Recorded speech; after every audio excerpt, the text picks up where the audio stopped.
Hello, I'm Alexander Blackburn, the founder of the Blackburn firm. In this video, we'll discuss employer retaliation. In California, the Fair Employment and Housing Act is the primary law prohibiting workplace sexual harassment. That law is commonly referred to as FEHA. In addition to prohibiting workplace sexual harassment, FEHA prohibits an employer from retaliating against anyone for opposing sexual harassment, filing a complaint of sexual harassment, or testifying or assisting in any proceeding brought under FEHA.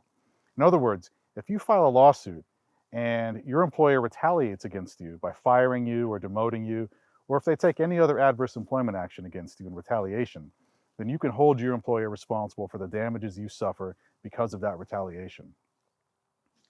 However, the prohibition against retaliation does not mean that employees can immunize themselves from the consequences of their poor performance or improper behavior by raising an internal complaint or filing a harassment claim. Employers remain free to make decisions and act for legitimate, non-discriminatory, non-retaliatory reasons. Of course, employers may try to retaliate under the guise of taking legitimate action against an employee. That's why it is important for you to have a skilled litigator by your side who can effectively pull back the curtain on your employer's fabricated pretext. The Blackburn firm has that ability. If you feel that you have been the victim of workplace sexual harassment, then please feel free to contact the Blackburn firm. We will provide you with a confidential, professional case evaluation, and if we take your case, then we will provide you with the high level of legal representation that you deserve. Thank you for your time.